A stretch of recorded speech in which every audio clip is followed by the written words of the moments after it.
Hola, bienvenidos. Que lo sepan, este programa es de ustedes y de nosotros. De los que quieren escuchar y ver, opinar y reflexionar. Queremos que se informen, se emocionen, se molesten, aplaudan, da igual. Pero sientan. Porque aquí se respira libertad y no somos infalibles. Es un encuentro con el periodismo independiente, que anhela el bien común, que no se casa con Chana ni Juana. Perseguimos la verdad y buscamos pautas, sí, porque también comemos y no nos condiciona. Criticamos al poder más allá de la ideología, porque no hacemos publicidad ni propaganda, salvo publientrevistas. Aquí la ética no se negocia, se habla fuerte y claro.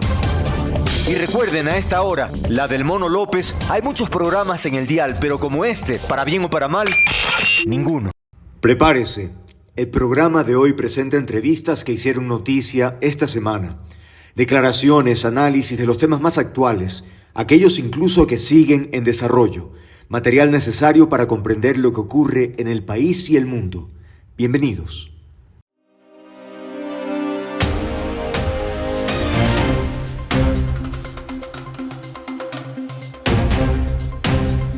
Que pase ya nuestro invitado, evidentemente ahí lo vemos, bueno, no lo vemos, está la conexión, si es que puede encender la cámara, por favor, doctor. Se trata del doctor Álvaro Román, expresidente del Consejo de la Judicatura. Lo hemos invitado porque, bueno, pues en estos días evidentemente ha sido un personaje nombrado por el escándalo que ha significado la contratación de una empresa calificada como fantasma en torno a la etapa de pruebas de confianza para el concurso de jueces de la Corte Nacional de Justicia. ¿Y por qué fantasma? Bueno, hay cosas puntuales, como haber ido al lugar donde supuestamente debía estar la empresa y no existía, nadie conocía del particular, el número de teléfono tampoco, bueno, una serie de elementos que efectivamente uno dice, bueno, ¿qué es esto? ¿A quién se contrató? ¿Cómo fue la cosa?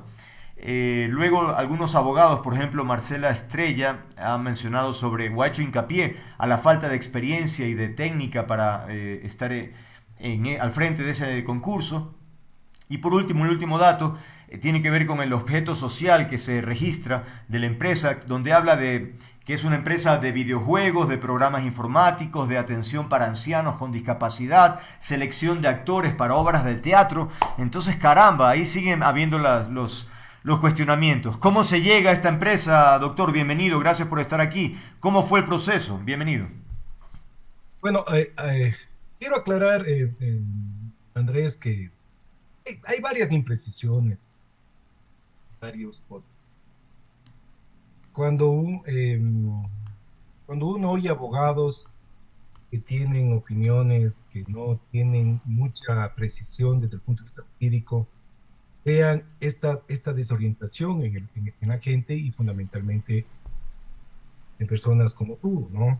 Tú eres una periodista muy responsable y siempre estás muy bien.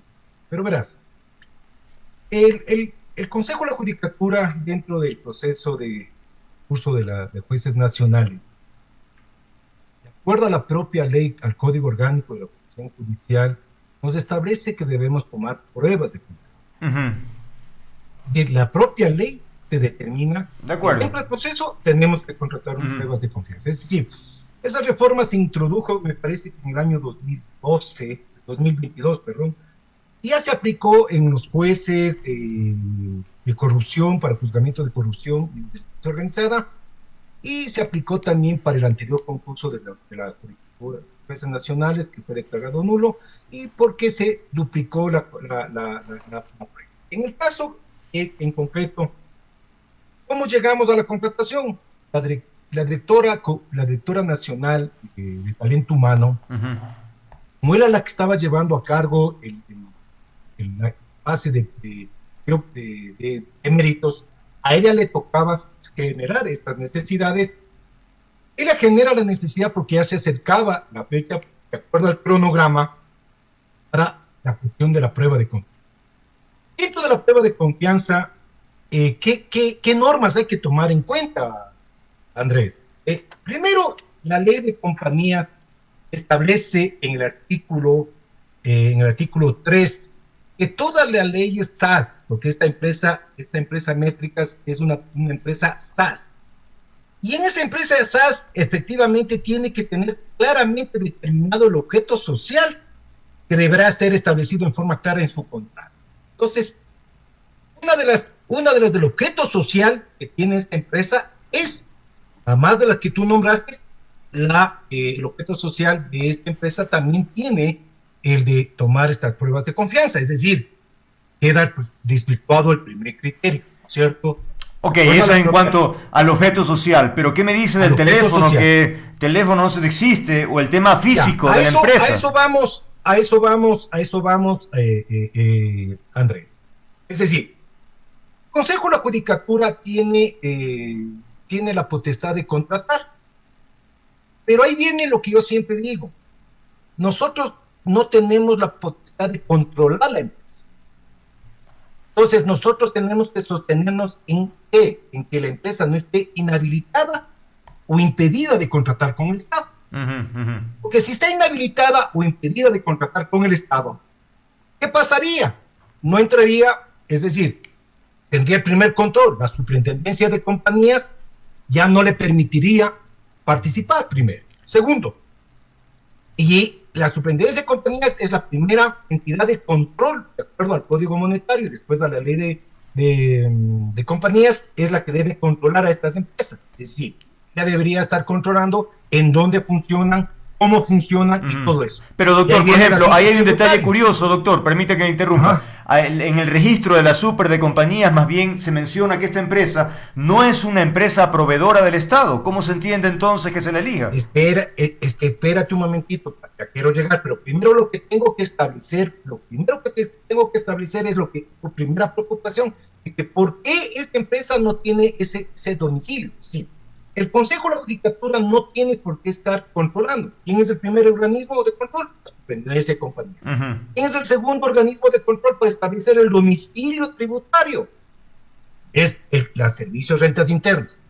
Y el tercer organismo que es el que debe controlar si esta empresa no cumple o es impedida o inhabilitada es el SERPOB, el Servicio Ecuatoriano de Compras Públicas. Es decir, son tres entidades que tienen que controlar a esta empresa. Ahora, lo que tengo de información es que, como es un trámite de ínfima cuantía, estos procesos, estos procedimientos de ínfima cuantía, no requieren que se registre como el proveedor del Estado. Por eso es que no consta en tu información ese asunto. Entonces, esa es la información que yo tengo. Yo no soy un experto en contratación pública, no tuve conocimiento de cómo se hizo este procedimiento, porque uno confía de acuerdo a las competencias, y creo que todas las autoridades que gobernaron y estuvieron tomando decisiones lo hicieron de una forma sumamente responsable. Ahora bien, doctor. El director general, el director de talento humano, la directora de talento humano, como el director financiero y todos los directores, ¿no?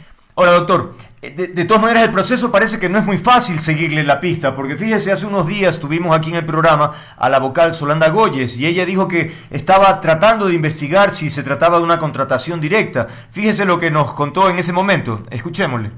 ¿Cómo se escogió esa empresa, ¿no? Ese es el punto que todavía no tengo identificado aquello. Eso estaba a cargo de la Dirección Nacional de Talento Humano, que trabajaba directamente con el doctor Álvaro Román. Entonces uno diría, eso debería estar clarísimo cómo es el proceso. ¿Por qué es tan complicado comprender lo que sucedió? Es que lo que dice la doctora Solanda Goyes, claro, me parece un poco ligero en su comentario, porque claro, como no tiene la información, ella debía informarse primero para poder lanzar ese comentario de que, ¿por qué? Porque la de talento humano solo crea la necesidad, y dentro de esa necesidad tiene que pasar a las Dirección Nacional Administrativa, y la Dirección Nacional Administrativa justamente es la que realiza la contratación. Y te cuento, el 11 de julio, ¿no? El 11 de julio, más o menos, el 12 de julio, se cambia el presupuesto referencial, ¿no? Y el 12 de junio, además, la propia Directora Nacional de Talento Humano determina de que dentro del Consejo de la Judicatura no tenemos el personal especializado para poder realizar las pruebas de confianza. Entonces, por ese motivo, lo que pide es que se contrate, y justamente el director, a través del abogado Cristian Mancheno, encargado de la contratación pública, este funcionario realiza una publicación en el CERCOP de las necesidades de recepción de proformas conforme a la solicitud de la publicación. Es decir, se hace a través de CERCOP la invitación. Es decir, no hay una contratación directa. Entonces, lo que yo quiero plantear es justamente de que, de acuerdo a la información que yo tengo, justamente lo que se hace es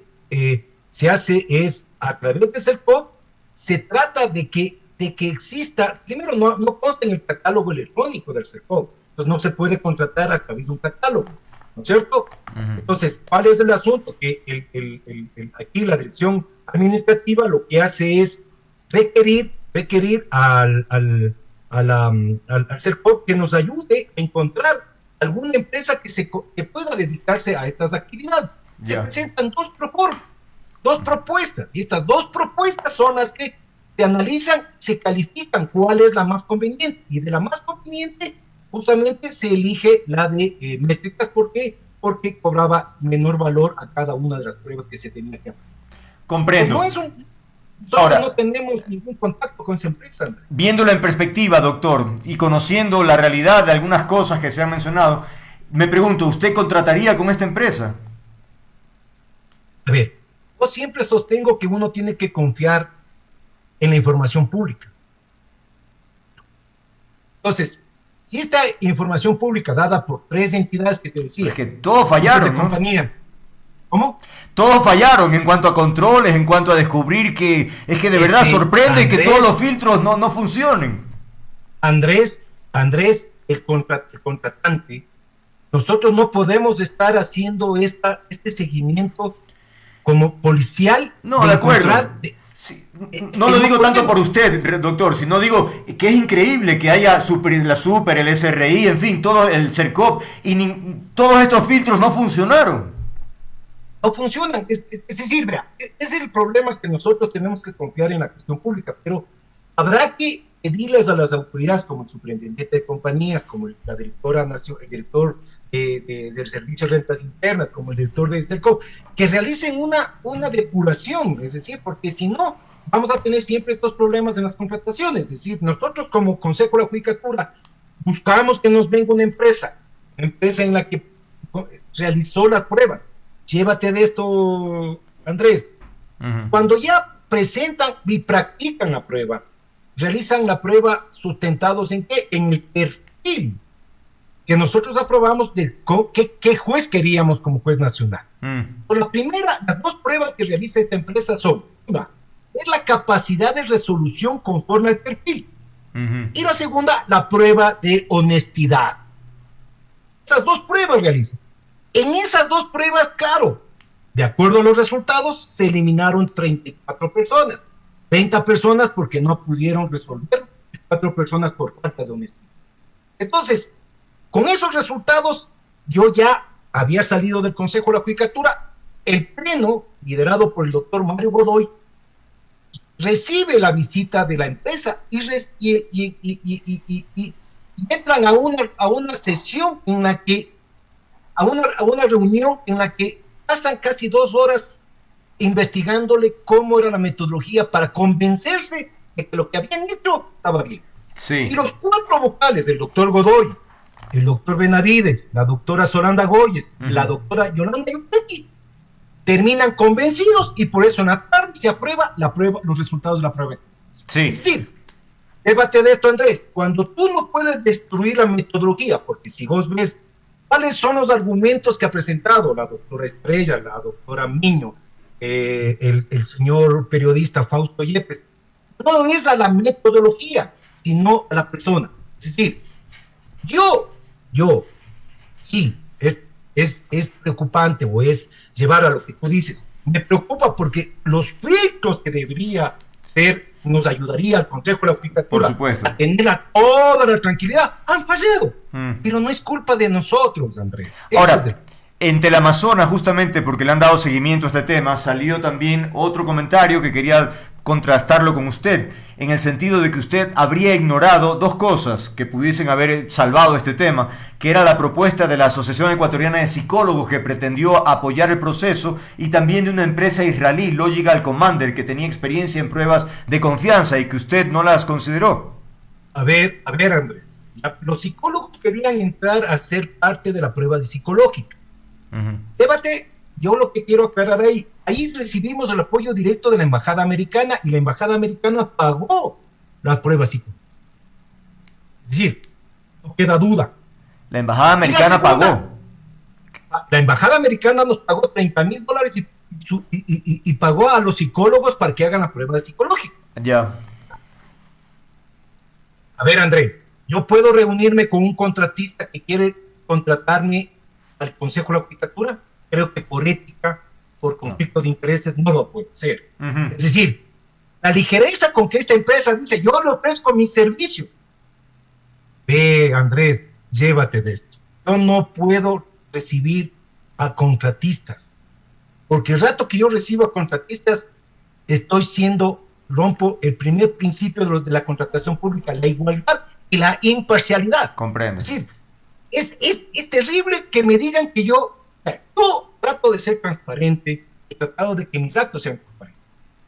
Pero ahora oigo que se ha reunido esta empresa israelí con una vocal, no sé si tengo esa información clara. Es lo peor que se puede hacer. ¿Por qué? Porque uno tiene que ser y parecer.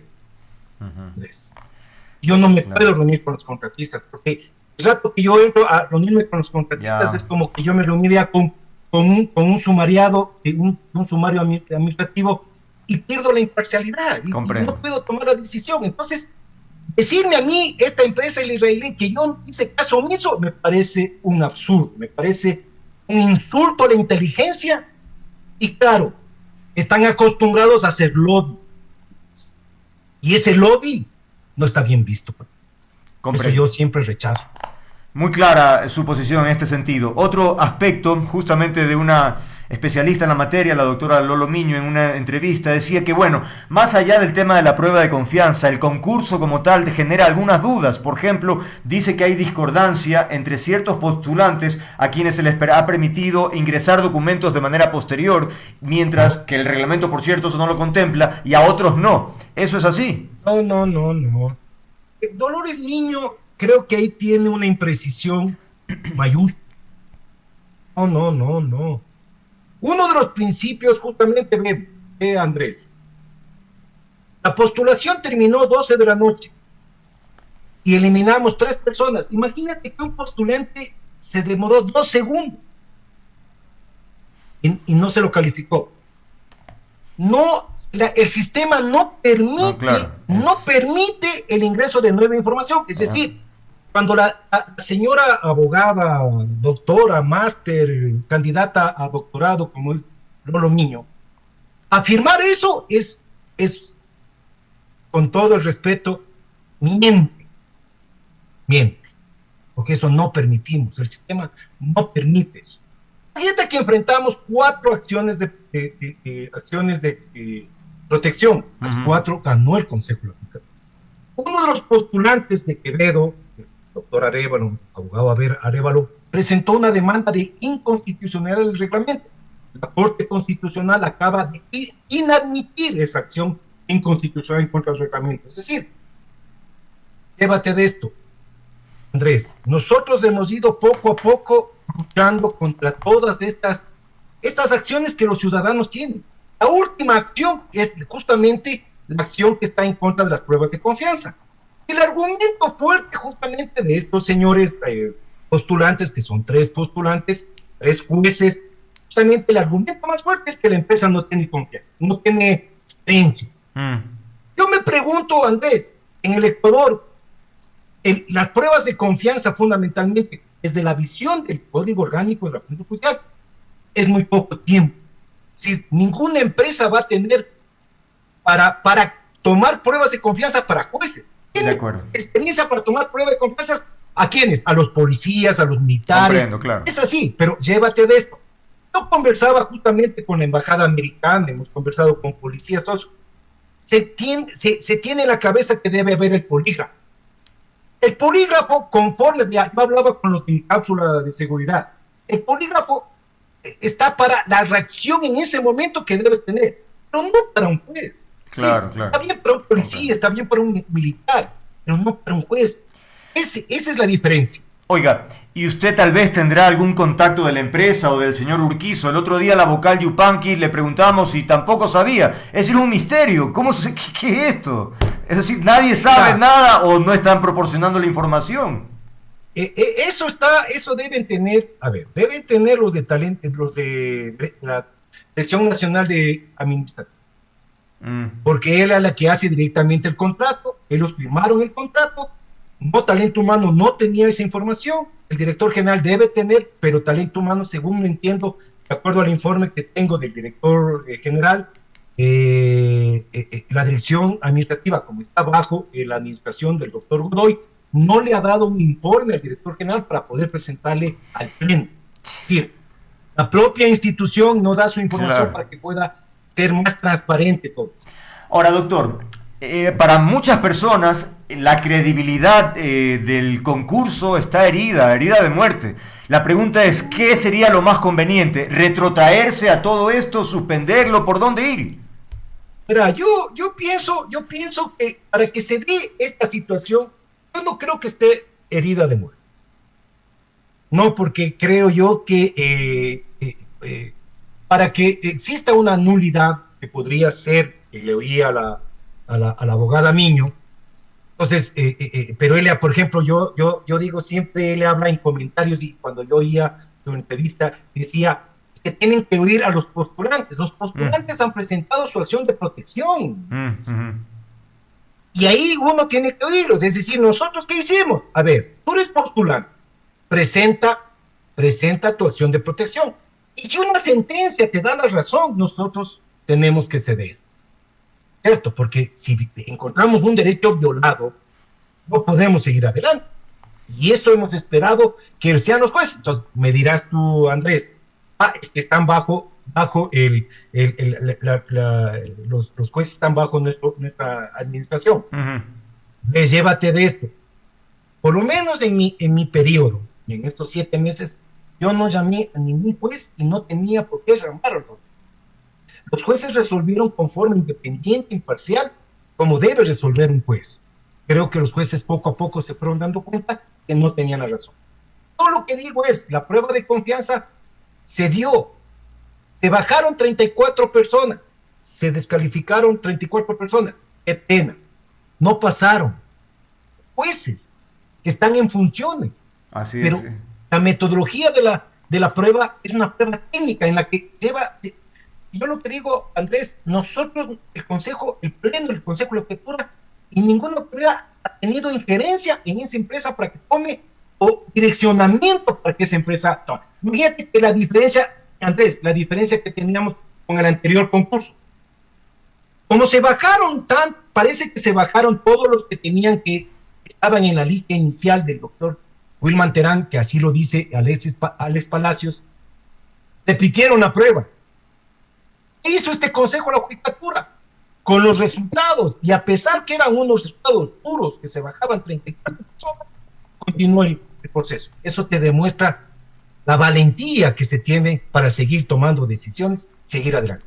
Ya estamos en la parte final. Se puede declarar nulo, declarar nulo. ¿Cuáles son las causales de la nulidad? Que tengamos no competencia para comparecer. Es decir, que esta empresa no haya tenido el estatuto, no haya tenido el reglamento. Es decir, que no esté calificada en este sentido legalmente por las propias órganos de control. Segundo, que no haya tenido voluntad. La voluntad no está viciada. 3, que el objeto esté cambiado. Que hayamos violado el procedimiento. No hemos violado el procedimiento. Falta de motivación, no tenemos falta de motivación. Es decir, creo que ninguna de las causales se podría aplicar para este caso. ¿Y qué esperemos. A ver, ¿Y qué con el contenido, doctor? Porque también escuchaba a la abogada Marcela Estrella hablar sobre el particular y decía que habían preguntas tremendamente básicas. Por ejemplo, ¿qué haría si usted ve un efero en la mesa de trabajo de un compañero? Una cosa así como bien elemental, ¿no? Pero Andrés, así sea la más básica de las preguntas, se mide justamente La reacción. Claro, porque si vos te vas a la moral kantiana, solo el hecho que tú hayas cogido o mentido, ya estás violando los valores éticos. Aunque luego la devuelvas, el hecho de tú cogerla sin permiso, digamos. Exactamente. Ajá. Y verás que hay otra pregunta, quién sabe, me decía una persona que decía, y la siguiente pregunta es, ¿qué pasa si tenía que hacer el deber con su hijo? Claro. ¿Te das cuenta? Entonces, esas cosas elementales que para la abogada Marcela Micheli, creen que es básica. Ve, una vez yo tuve una prueba en la UBLA de ética. Hicieron, y me decían si yo tenía que llevar un regalo a una funcionaria que había sido enferma en una operación. Yo contestaba que no le hubiera tenido que llevar el regalo. La máquina me obligaba a decir que sí podía llevar el regalo. ¿Te das cuenta? Entonces mi actual es uno. A veces la prueba puede decir otra cosa, pero llévate de esto. El juez tiene que ser probo, pero lo más, digamos, en cosas tan chiquitas que aparentemente que parecen obvias, sencillas, que pueden rayar en decir cómo pueden preguntar eso. Es que ahí se ve la honestidad. Comprendo. Yo por lo menos creo que es básico eso. De acuerdo. Y quiero agradecerle, el tiempo ha concluido, realmente ha sido muy interesante e importante sobre todo escuchar su versión a propósito de todo lo que se ha dicho en estos días sobre este tema que ha provocado tremenda polémica, ¿no? Y ya que hablamos de jueces y de situaciones éticas, pronto voy a entrevistar después de un momento a la doctora Emma Tapia a propósito también de los allanamientos y su relación supuesta de algún tipo de interés. Será muy interesante conocer también la posición de ella. Por ahora es todo, doctora. Muchas gracias por su disponibilidad. Oh, gracias, Andrés, siempre listo para ti.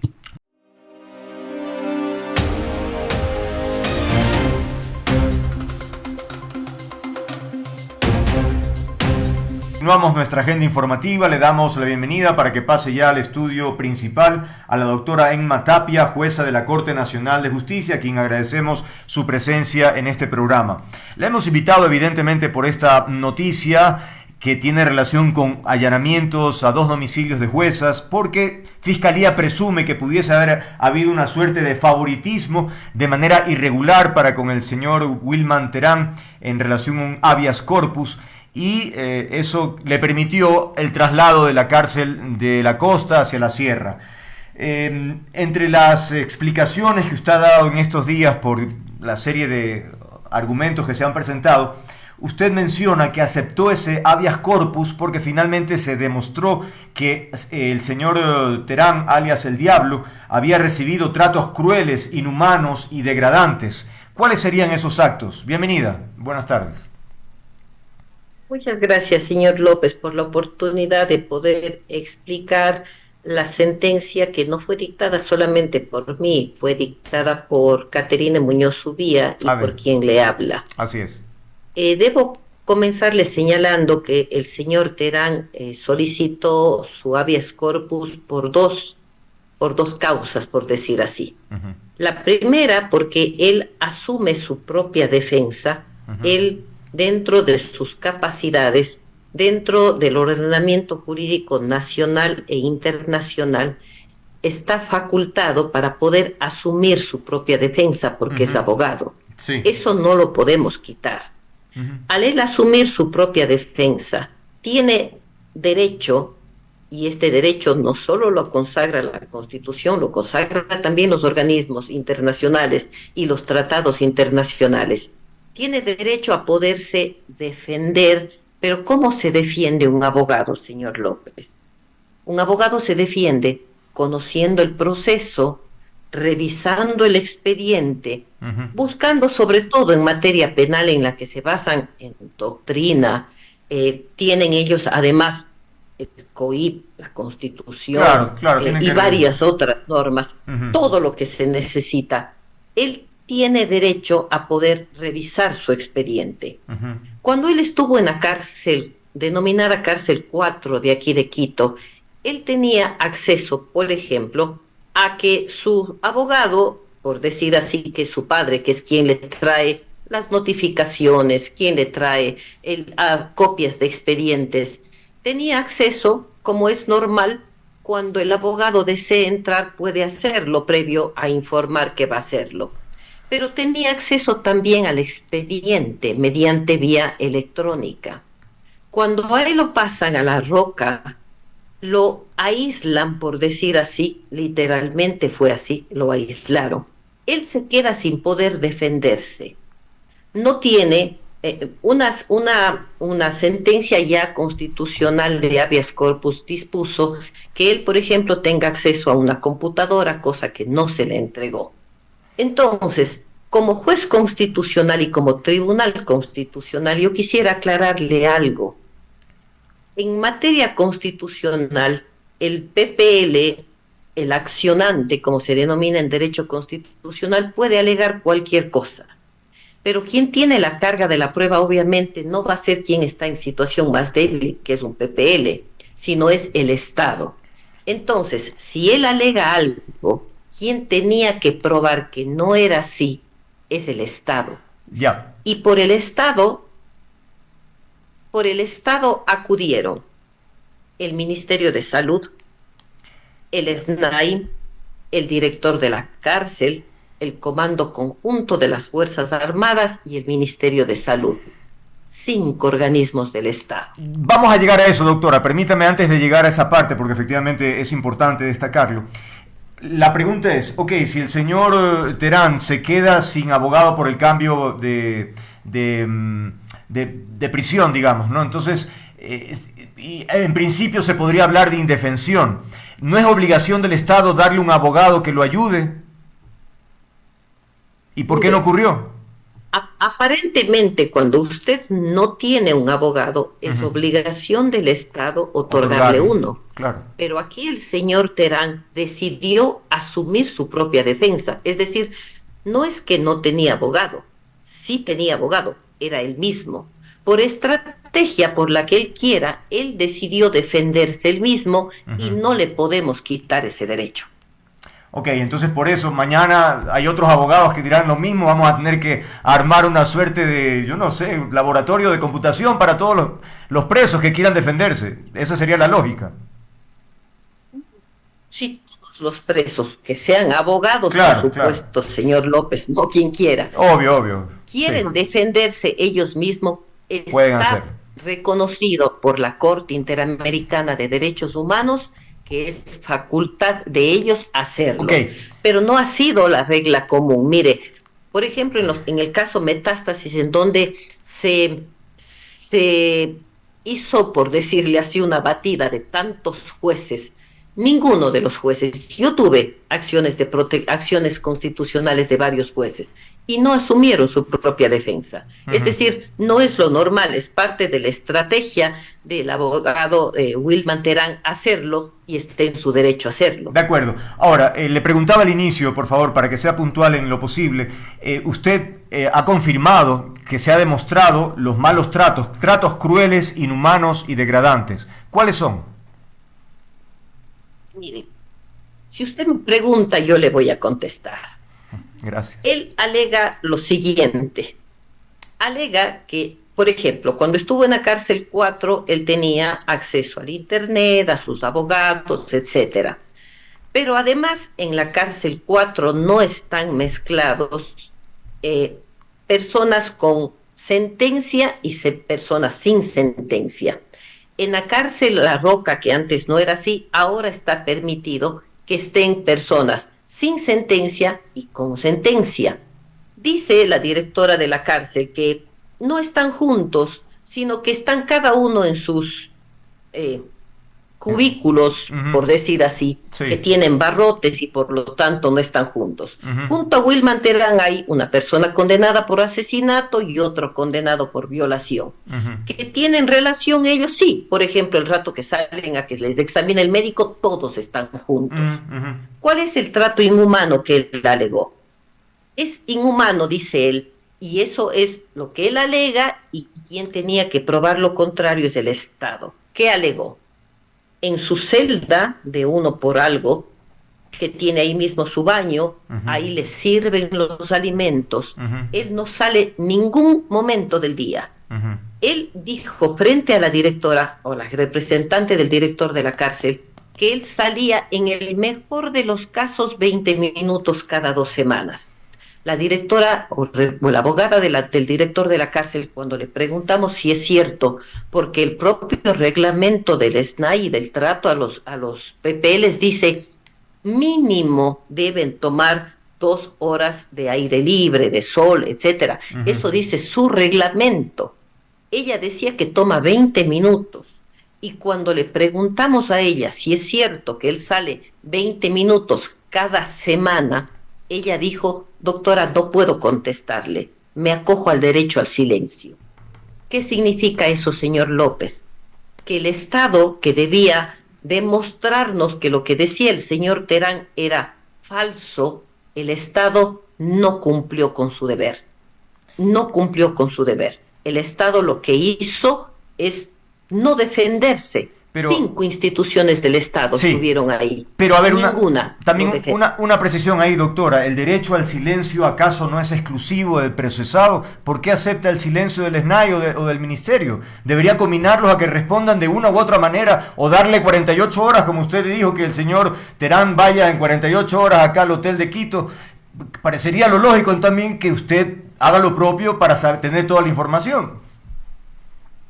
Mire, señor López, efectivamente, a la señora abogada de la cárcel de La Roca, le dijimos: doctora, primero pidió un abogado. Le dije: doctora, usted es abogado. ¿A quién pide? Usted es la abogada. Claro. Luego le dije: vea, doctora, ¿quién tiene derecho a acogerse al silencio? No es quien quiera. Yo soy juez de la Corte Nacional y en laboral a veces quieren acogerse al derecho al silencio y no es posible. ¿Y entonces? Es solo el inculpado en materia penal. Le dije: doctora, respóndanos. ¿Sabe qué hizo? Apagó el micrófono y dijo que no iba a contestar. Señor López, no puedo obligarle a contestar tampoco. No está dentro de mis funciones decir, por ejemplo, le doy 48 horas para que me responda. No puedo. Simplemente, ¿qué se debe entender? Si el Estado no se defiende, si el Estado no demuestra que lo que está diciendo el PPL o el accionante en este caso, si ellos no demuestran que es mentira, el derecho constitucional tiene una inversión de la carga de la prueba. Es decir, si no me demuestran lo contrario, se entiende que lo que está diciendo el señor Terán es verdad. Ok, pero yo, como ignoro de leyes, simplemente por sentido común, yo diría, pero un juez no debería tener un pensamiento crítico y decir: a ver, yo voy a detener esta diligencia porque no tengo los elementos. ¿Cómo decido de algo tan importante si no recibo la información de la contraparte? Aunque no quiera proporcionar, le mando un documento, decir: señores, yo tengo que tomar una decisión y ustedes tienen que darme los argumentos para yo, si no, finalmente usted puede tomar y llevar a equivocación frente a una decisión que toma. Correcto, señor López, y eso hicimos. Ahora, siendo que la señora no nos dio información y teníamos 5 instituciones del Estado representando al Estado, fui con el Ministerio de Salud, porque recuerde que el señor Terán también alegaba que su psiquis, su parte psicológica, estaba siendo afectada. Ahí pedimos un informe psicológico, que era lo lógico, ¿no? Primero me presentaron, señor López, un informe de marzo, es decir, cuando estaba en la cárcel de aquí, la cárcel 4. Ahí sí te dijimos: no, denos un informe actualizado.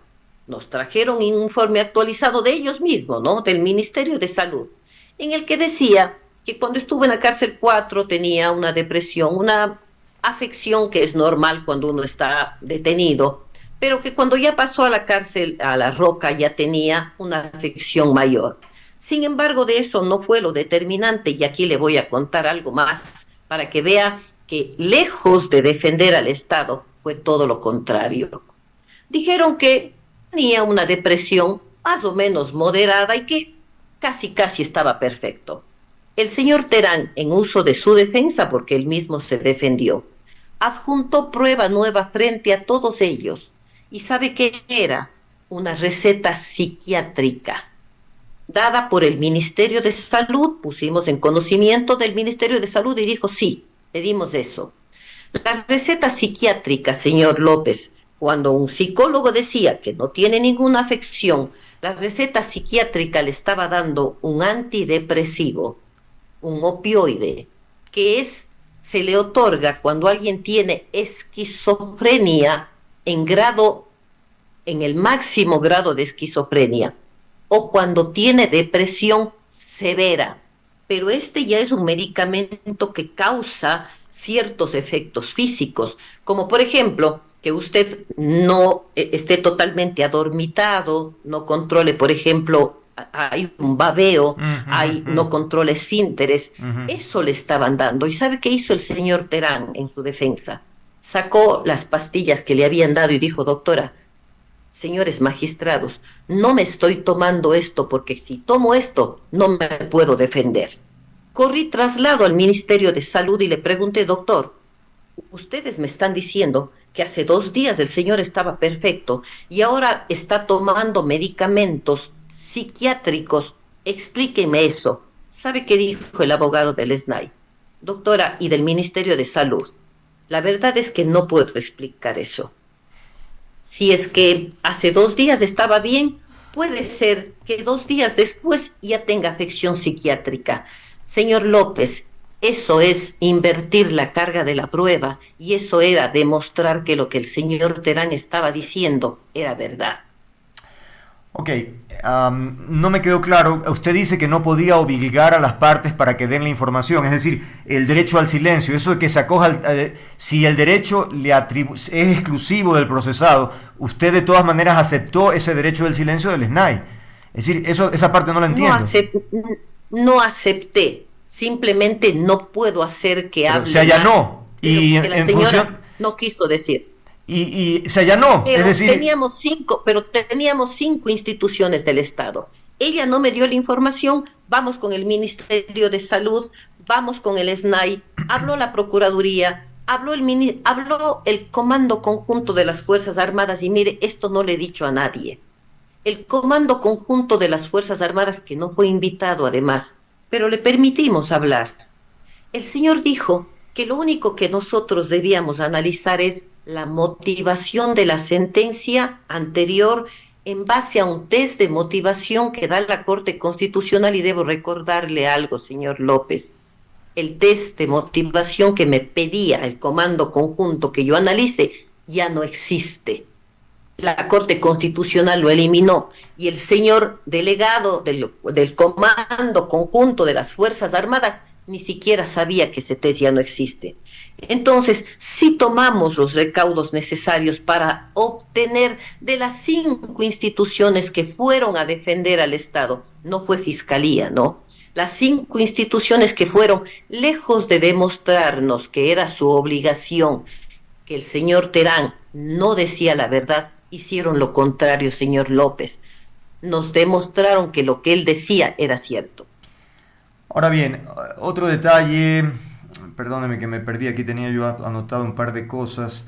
Ya, entre los beneficios, digamos, como califican algunas personas, tiene 8 horas de internet, tiene libre acceso a visitas privadas, abogados, patrocinadores judiciales sin restricción de horarios. Por cierto, esta última parte, si él es su abogado, ¿para qué necesita visitas de patrocinadores judiciales en cualquier momento? No es visitas ilimitadas de personas privadas.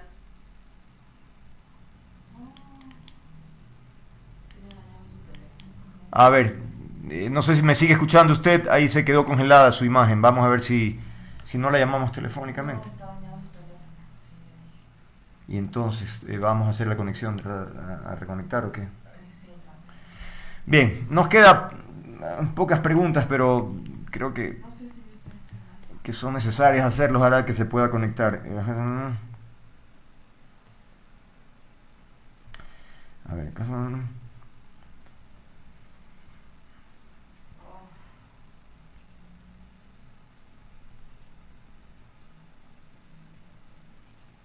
no hay, solo está el titular y 3 cositas. No dice.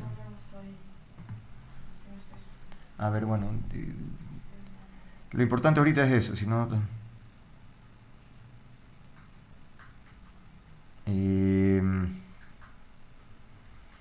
Bien, entonces, como les decía, ojalá podamos contactarla. Estamos nuevamente haciendo la invitación para ver si logramos concluir. Como les decía, me falta un par de inquietudes muy puntuales y creo que es importante escuchar.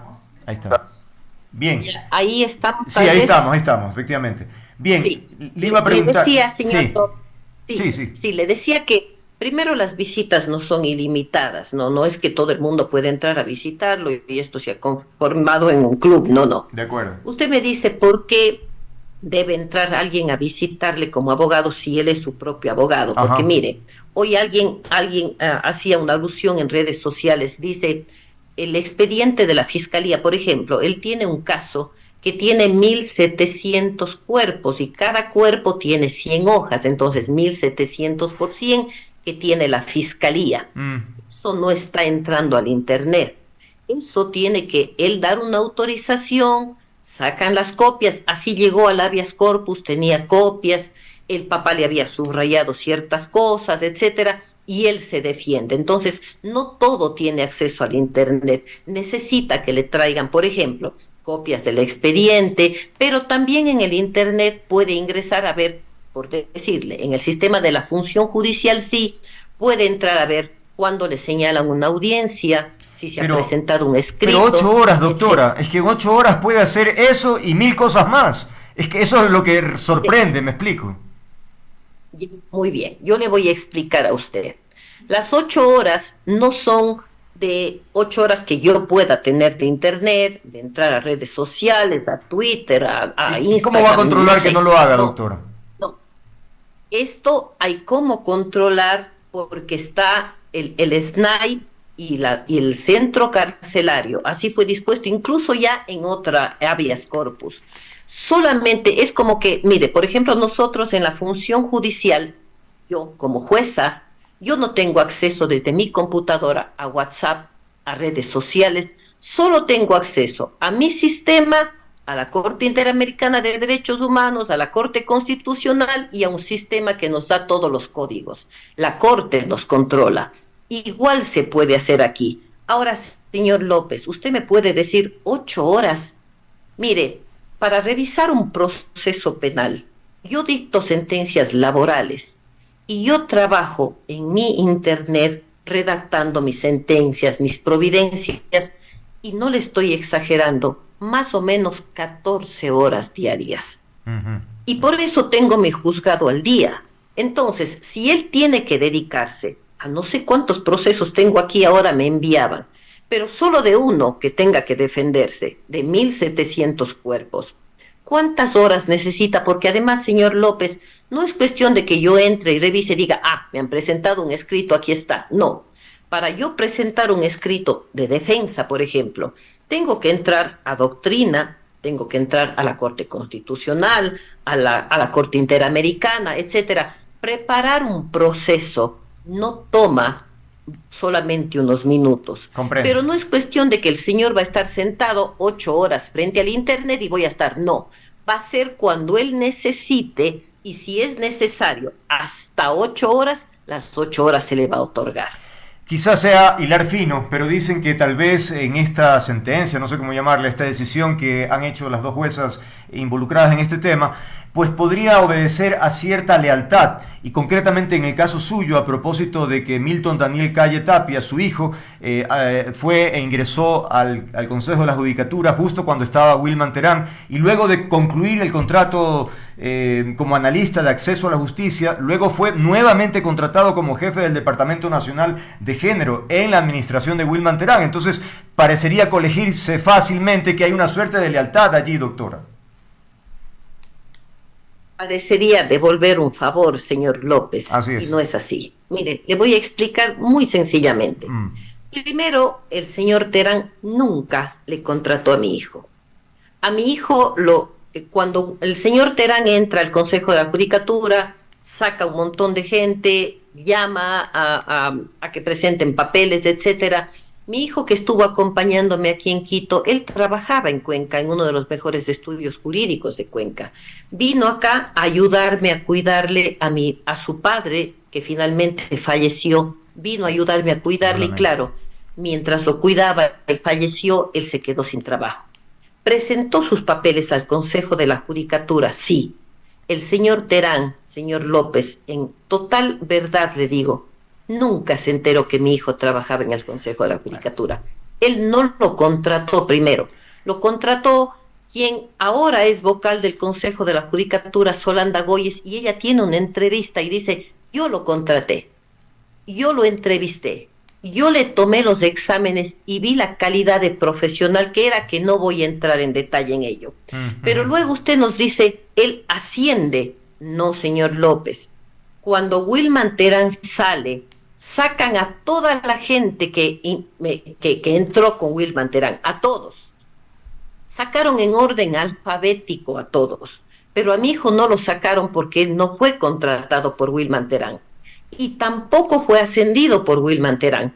Él empezó a trabajar en género con la que hoy es vocal del Consejo de la Judicatura, Yolanda Yupangui, y claro, al salir Maribel Barreno, ella, Yolanda Yupangui, sube a ser vocal y ella le pide que mi hijo ascienda con ella, no Wilman Terán. Wilman Terán estuvo ya preso cuando mi hijo ascendió. Ahora, señor López, si es que yo tendría que devolverle un favor a él, no vaya a creer que es la primera vez que Wilman Terán me solicita un habeas corpus.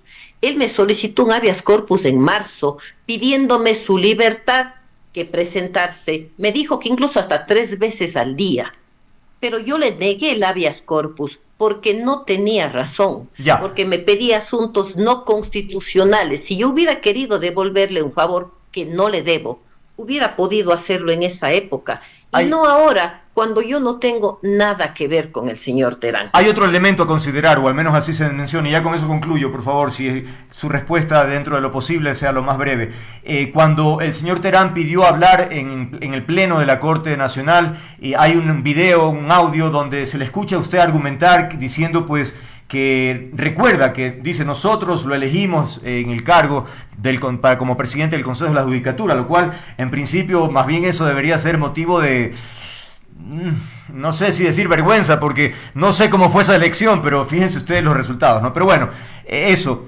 Y luego se pregunta, ¿por qué no puede ser escuchado? Bueno, porque estaba involucrado en un episodio realmente metástasis, y yo presumo que debería ser una afrenta para el Pleno de la Corte Nacional de Justicia recibir a alias Diablo para que vaya a decir sus cosas, cuando él tenía que responder hasta a la justicia. No sé si me explico. Correcto, señor López, perfectamente claro. Mire, la Corte Nacional envía una terna, y debo decirle que cuando se envió la terna, yo no estuve presente en el Pleno. Mi padre falleció ese día y enviaron la terna. No importa eso, señor Terán. Envió el Pleno del Consejo de la Judicatura y me hago responsable de ello. Enviamos la terna, el Consejo de Participación lo elige y empieza a hacer cosas que no nos gustaron al Pleno.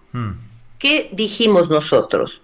Enviemos un oficio a que venga al Pleno, a quien le nominamos, por decir así, a que nos explique qué está pasando. Y Wilman Terán nos contesta y dice, quiero ir donde ustedes a explicarles. Aquí no había casos metástasis ni nada, había otras irregularidades que no estábamos de acuerdo. Wilman Terán pide al Pleno del Consejo de la Judicatura ser escuchados y venirnos a explicar qué está haciendo, qué está pasando.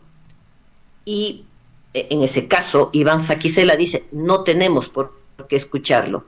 ¿Por qué no escucharlo, señor López? Mi intervención que usted escucha es, sí, digámosle que venga. Pero ¿cuánta condescendencia para el compañero? O sea, no me parece... condescendencia.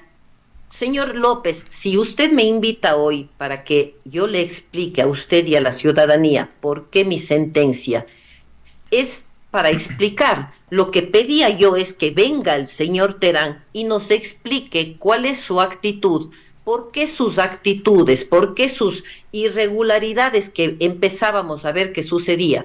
Queríamos escucharlo Okay. y que nos explique. Y si no nos daba la explicación, pues por supuesto íbamos a decirle. Pero escucharlo, ¿por qué no?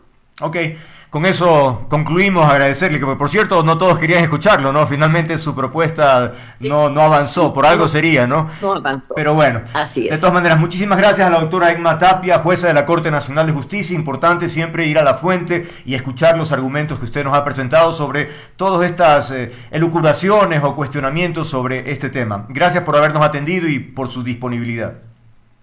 A usted, señor López, por permitirme explicar al país lo que está sucediendo.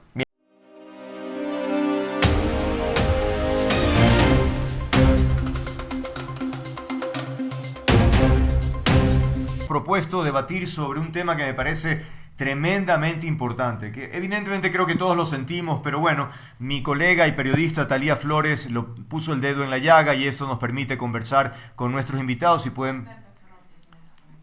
Bueno, entonces, que pase. Ahí lo tenemos ya a uno de nuestros invitados. Estamos a la expectativa. Bueno, en principio se trata de Andrés Campaña, él es concejal del Distrito Metropolitano de Quito. Estamos a la espera de Gonzalo Ortiz, historiador y ex vicealcalde también de la capital.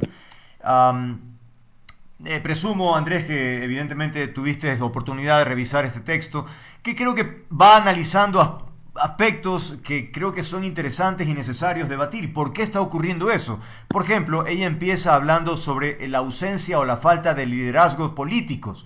Dice, ¿dónde están los políticos que en antaño Quito era la efervescencia? Porque aquí está la capital política también, pues todas las entidades, el debate público, Quito era, pues, por excelencia, generaba, y hoy por hoy, fíjate que de los 17 binomios no hay un solo quiteño, es impresionante.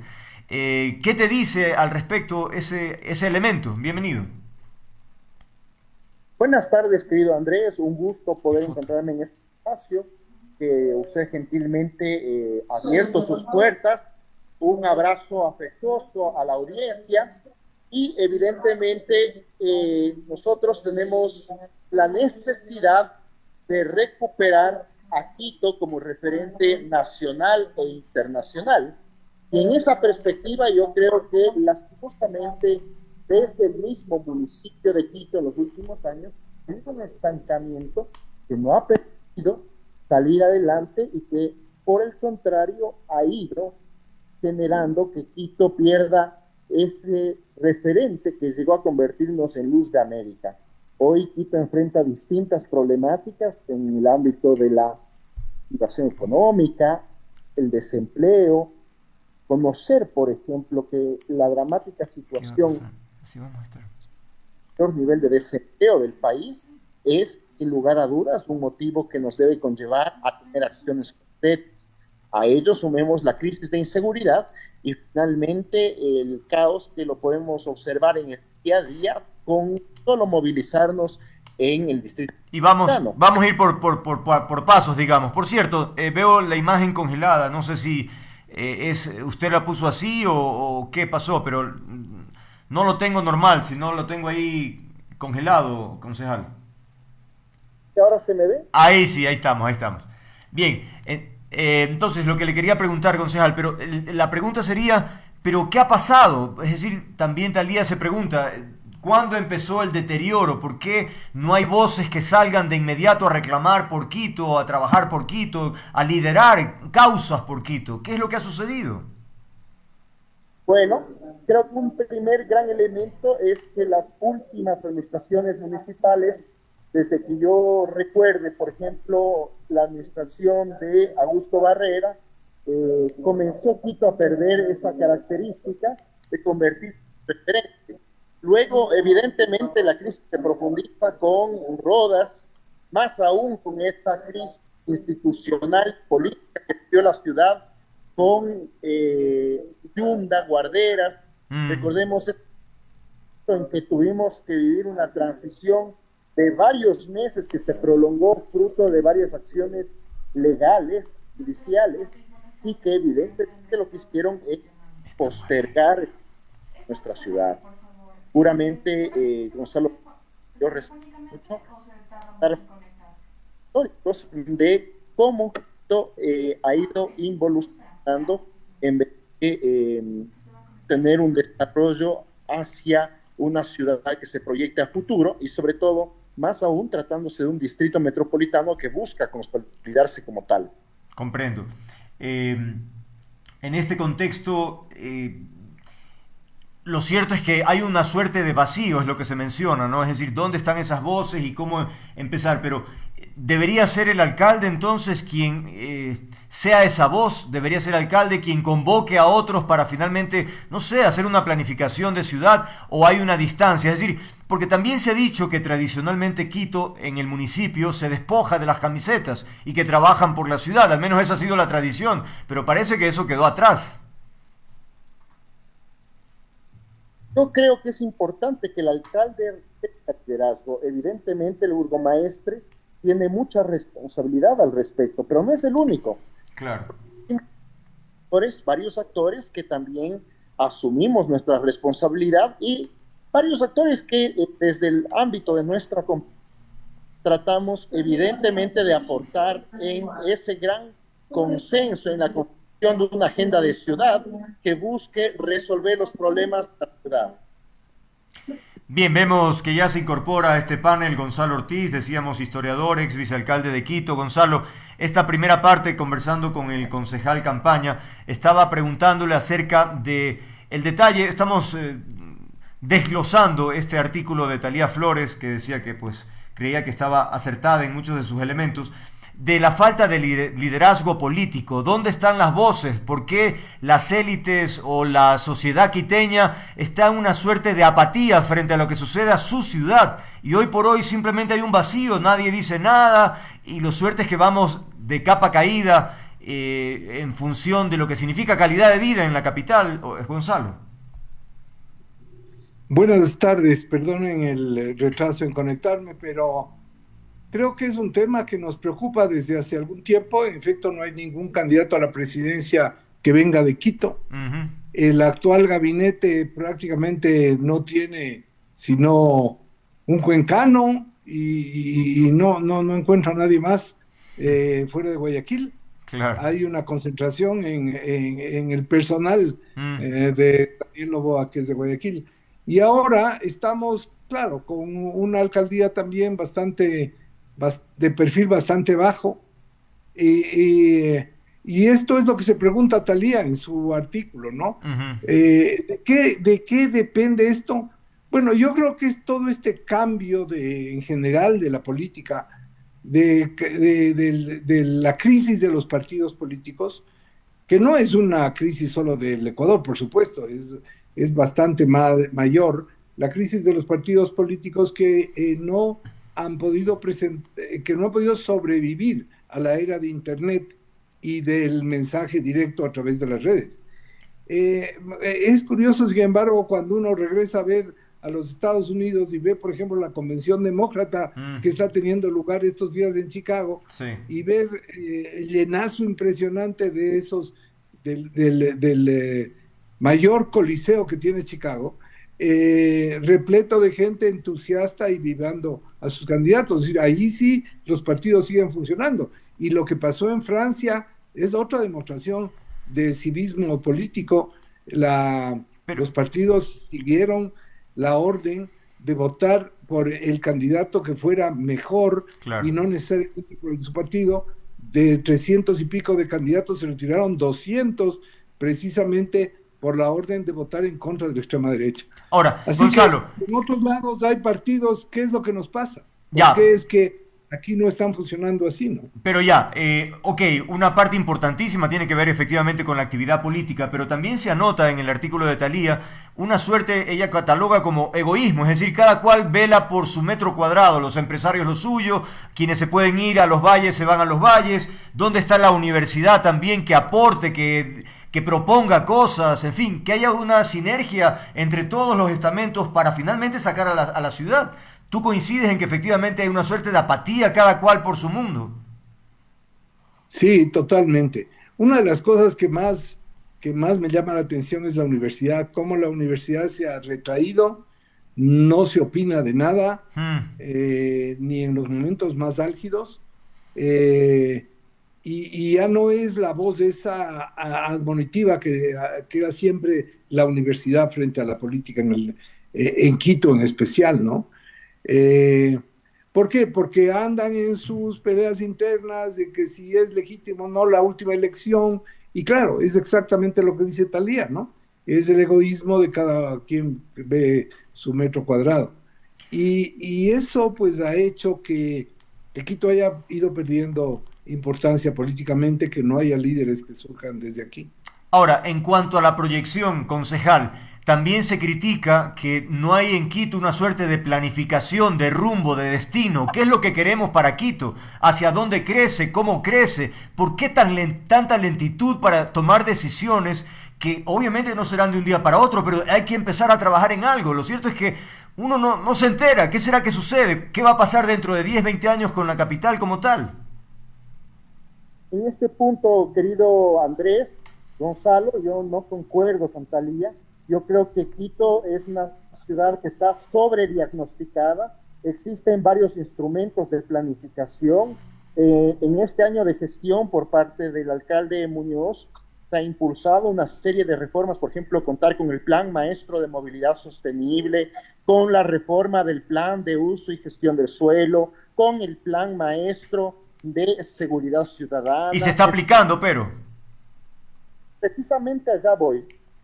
El gran problema surge desde mi perspectiva, es que no pasamos del diagnóstico, no pasamos a la ejecución.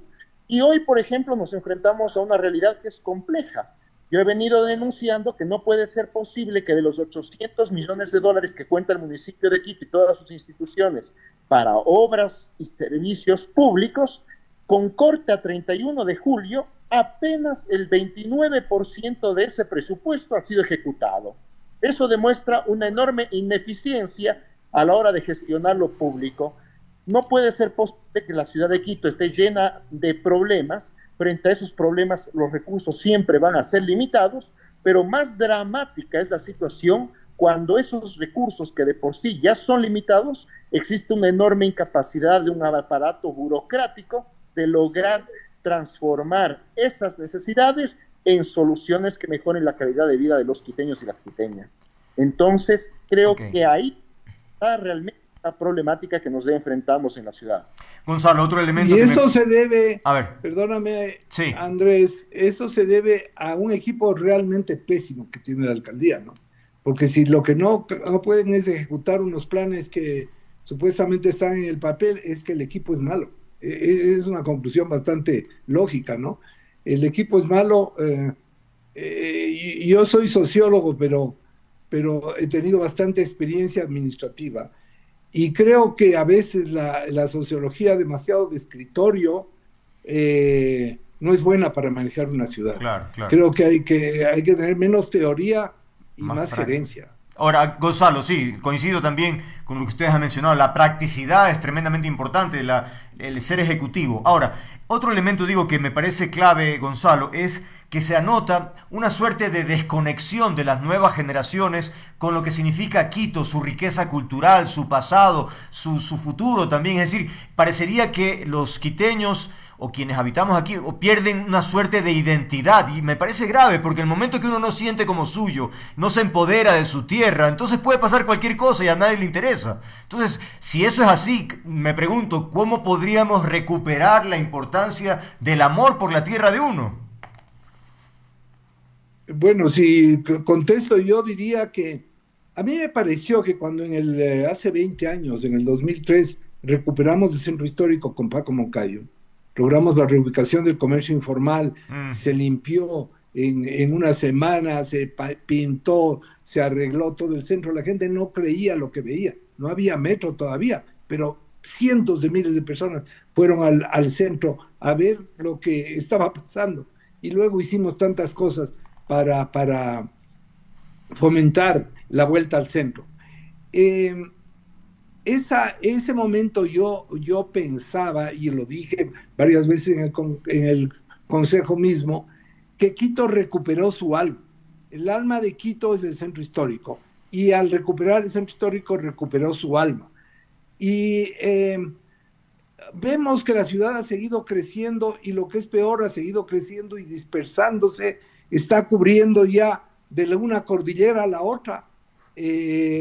A esta altura y entre el norte y el sur, una ciudad muy extensa, muy desordenada, y claro, que está vaciándose, ¿no? Yo he dicho que el Quito de los 2.800 metros tiene que reinventarse a sí mismo para poder tener personalidad y dar atractivos a la gente. ¿Qué opinas del centro histórico ahorita, Gonzalo? ¿Cómo? ¿Qué opinas del centro histórico en este momento? No, me da verdaderamente pena, ¿no? Yo estoy yendo más o menos una vez por semana al centro histórico, a la Academia de la Lengua, y solo en la cuadra desde San Francisco a la Merced, en las 2 cuadras que digamos hay ahí, que yo camino, voy en el metro, salgo en la estación San Francisco y camino por la cuenca hacia la Academia de la Lengua, que queda en la plazoleta de la Merced, al lado del Centro Comercial Granada. Bueno, ya cuento 75 vendedores ambulantes que ya están más o menos fijos en los sitios en los que están.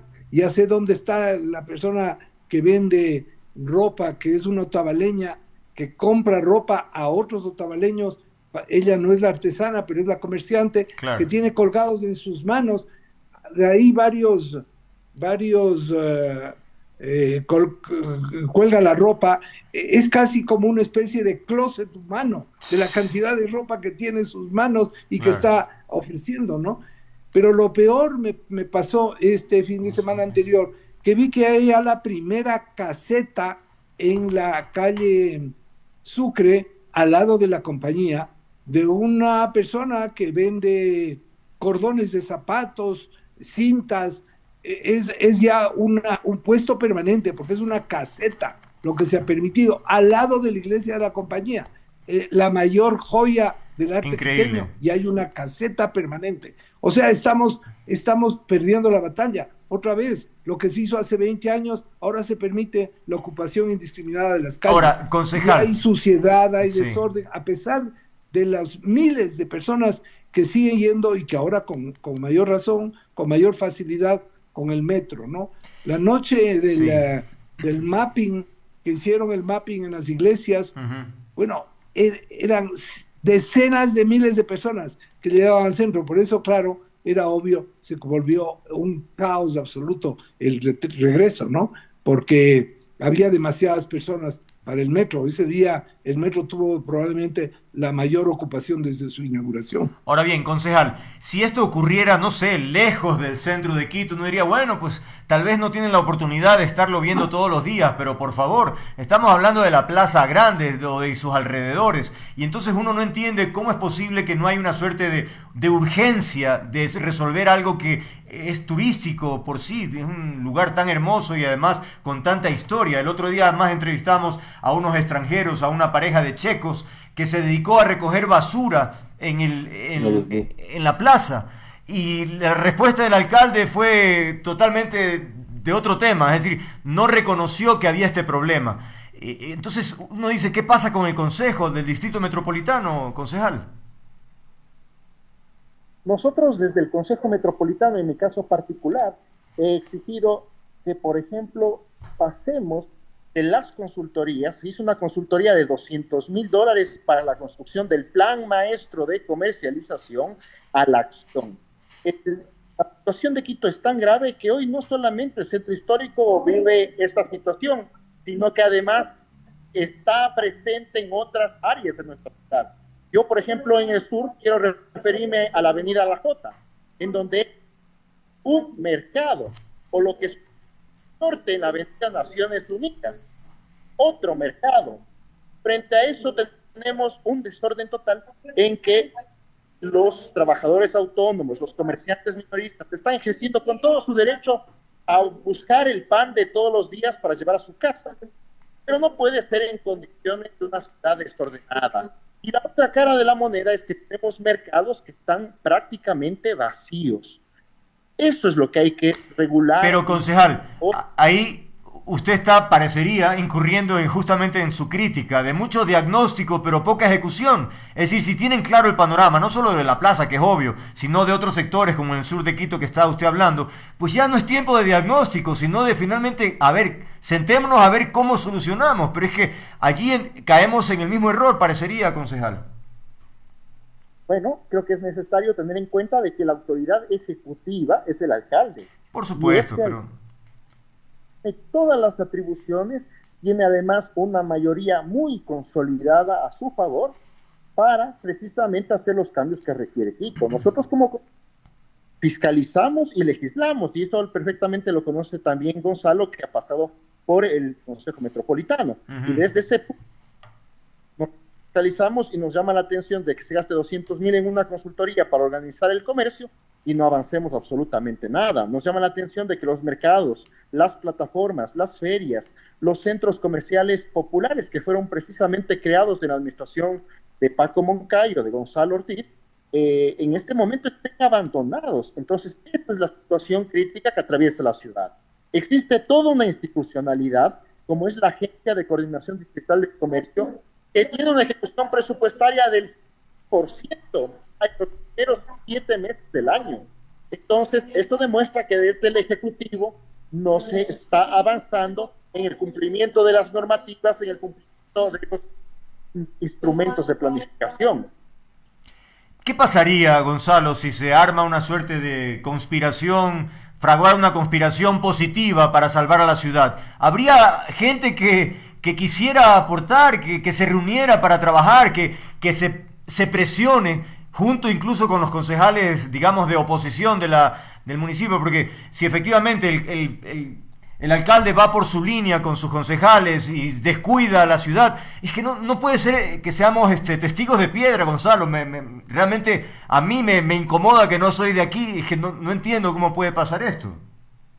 A mí me emociona oírte, Andrés, porque yo sé, tú eres un guayaquileño trasplantado, ya vives varios años en Quito y lo asumes como propio. Y Talía es cuencana también, ambos periodistas, amigos, colegas, con ambos he trabajado, les aprecio mucho y me encanta ver cómo asumen el tema este de Quito y cómo se conduele de lo que los quiteños mismos no estamos haciendo lo suficiente para afrontar este problema. Yo creo que esa conspiración que tú dices, hay que hacerla. Y claro, ahora ya nos distrae porque hay a años seguidos, pues otra campaña presidencial, y ya nos distraemos con eso y nos olvidamos del tema de Quito. Entonces, hay que exigir al propio gobierno, en primer lugar, que le dé más protagonismo a Quito. En ese sentido, a mí me parece excelente que le haya escogido a María José Pinto. Mauricio Pinto fue compañero mío en el Consejo, y a pesar de ser de dos líneas políticas completamente distintas, nos pusimos juntos la misma camiseta de la ciudad para luchar por Quito. Y eso es lo que hace falta, es decir, el tener una mayoría en el Consejo al actual alcalde no le sirve, porque tener un coro de yes man no le sirve a nadie, ¿no? Lo que se necesita es justamente gente que presione y gente que logre, gente a la que se le pueda delegar cosas y que pueda hacer, que pueda ejecutar, que no se quede en la teoría. Ya estamos llegando al fin de este espacio. Concejal, proponerle que cuando usted creo conveniente con sus colegas que están en la misma línea en función de Quito, pues nos avisen. Nosotros desde aquí hacemos la denuncia o hacemos algún tipo de acercamiento, buscamos de qué manera se puede lograr algo en concreto. Me explico, no sé por dónde ir, pero a lo que quiero llegar es que el micrófono está disponible, este espacio, para trabajar por la ciudad. Es que no se puede ser indiferente frente a lo que sucede. Además que los lobos nos están cercando. Por todas partes las pandillas están cobrando fuerza. Es decir, va a llegar un momento en que no podremos vivir y que serán ellos quienes tomen decisiones o nos condicionen nuestras vidas. Así que creo que hay que trabajar a tiempo y queda eso pendiente. Concejal, cierro con usted. Muchas gracias, querido Andrés. Le tomo la palabra. Importante que podamos tener siempre este contacto permanente con la ciudadanía, más aún cuando la correlación de fuerzas en el Consejo Metropolitano es desfavorable. Yo quiero ponerles el ejemplo de ayer. Ayer se trató un tema que es importante para recuperar el centro histórico y que tiene que ver con la ordenanza de patrimonio, pero lastimosamente fuimos 2 votos en contra. El voto de quien ejercía la silla vacía, Inés Pazmiño, Sara Serrano, mi persona, contra un consejo de 22 miembros. Entonces, realmente esa es la situación y seguiremos nosotros ejerciendo la opinión que está fundamentada precisamente en verificar el estado en que se encuentra nuestra ciudad. Y entiendo que el alcalde se descompuso cuando le hicieron observaciones a lo que sucede con el patrimonio, con la ciudad. Es que, de verdad, ahí hay que hacerlo, hay que seguir presionando, hay que seguir molestando si es necesario, pero no, la pasividad creo que no cabe, ¿no? Así es que hay que recuperar esa historia de gente tan valerosa que finalmente marcó la ruta del Ecuador y no podemos descuidarnos. Tenemos que continuar para hacer este país sin duda mejor de lo que ya es. Gonzalo Ortiz y Andrés Campaña, muchas gracias por haber estado aquí, les agradezco. Tengan buena noche. Gracias a ti, Andrés. Muy no, amable. De nada, un gusto.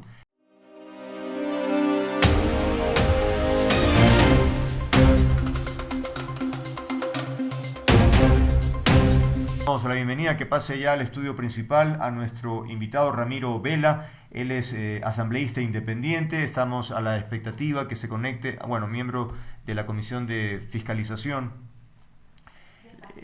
Ya, se está conectando también Gonzalo Muñoz, entonces los dos para que pasen.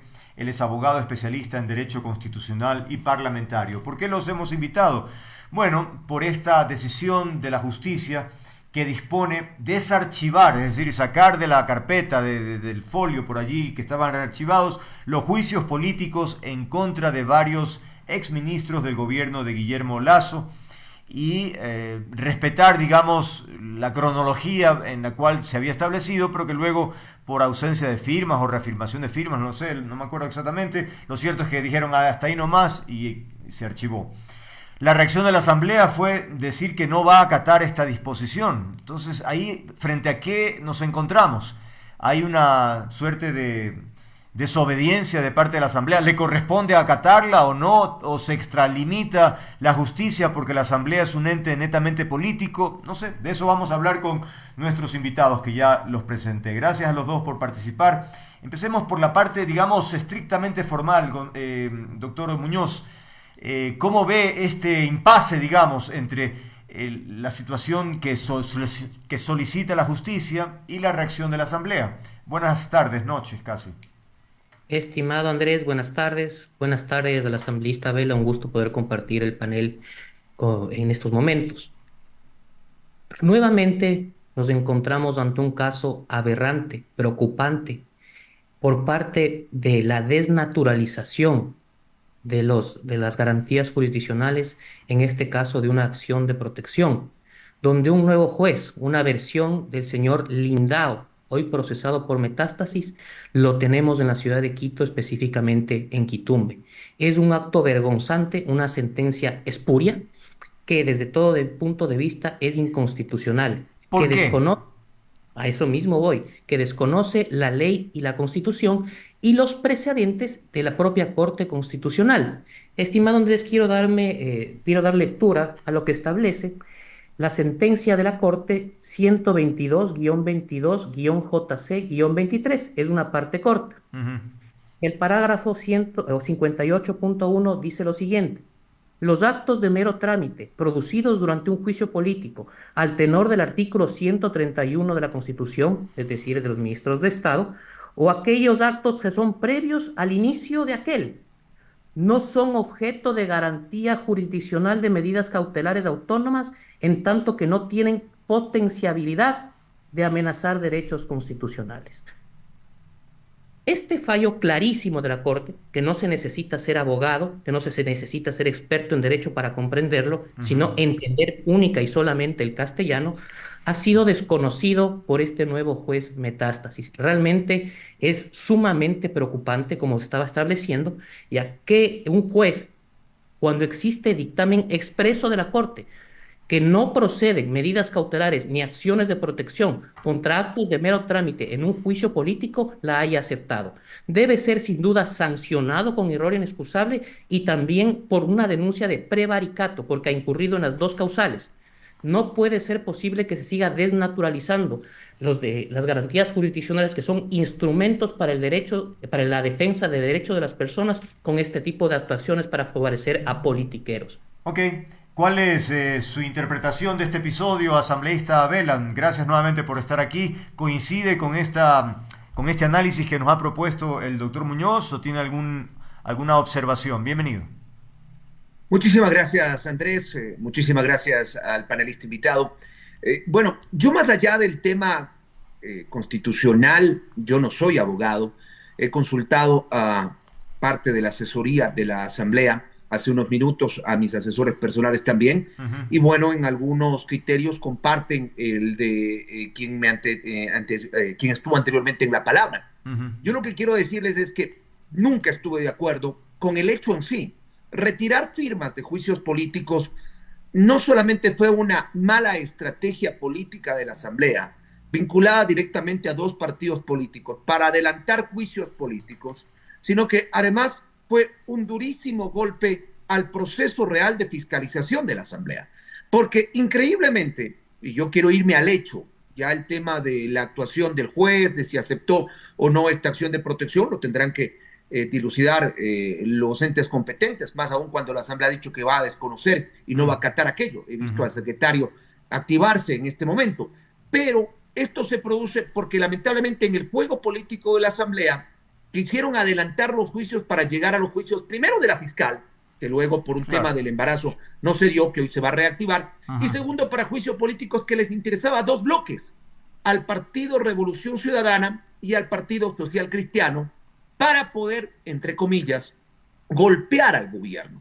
Esa fue la estrategia de retirar firmas. Nunca se ha escuchado, y no sé si ustedes que tienen más experiencia en el ámbito parlamentario, es mi primera participación como asambleísta, pero cuando era periodista nunca escuché de que se retiren firmas de juicios políticos.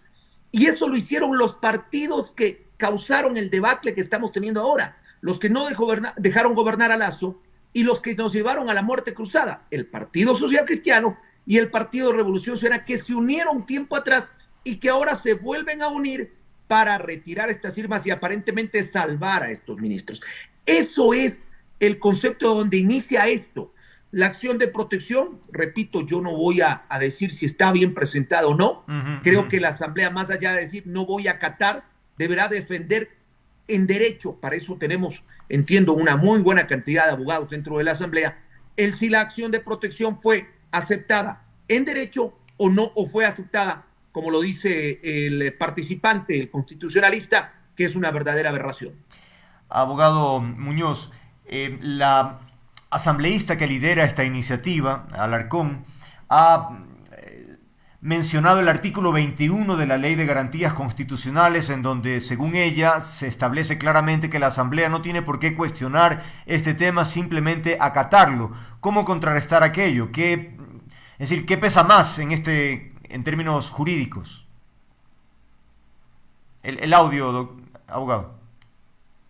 Mil disculpas. No se preocupe. Lo que decía Andrés es que respecto también de lo que manifiesta el asambleísta Vela, mire, uno puede estar a favor o en contra, puede apoyar o no apoyar distintos juicios políticos. El retiro de las firmas, siendo objetivos, no consta en la Ley Orgánica de la Función Legislativa. Correcto.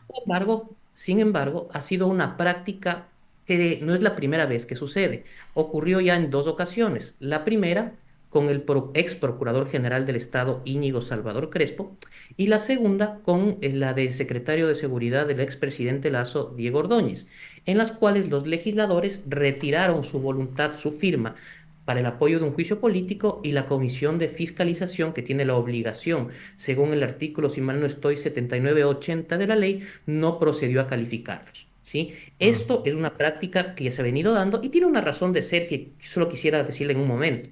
Mire, un tema esencial de la fiscalización y el control político es el timing. Entonces, al proponer que se traten juicios políticos en orden de prelación, muchas veces ese timing se pierde. Entonces, la Asamblea Nacional ha adoptado esta práctica que, como digo, fue incluso confirmada por la Justicia Constitucional en una ocasión y la cual la Corte no se ha pronunciado en contrario.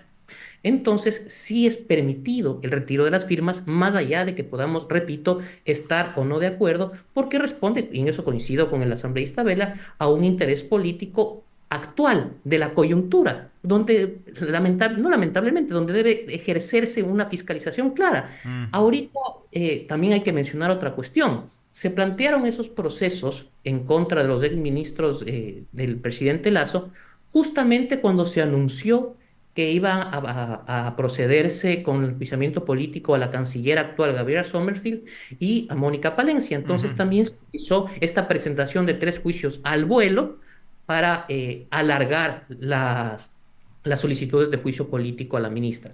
Ahora bien, mire, yo nunca voy a estar de acuerdo con el incumplimiento de las sentencias, sean estas constitucionales, sean penales, etcétera. Yo soy un respetuoso de la ley, no podría haber, por ejemplo, alumnos, etcétera, decirles hay que incumplir las sentencias. Claro.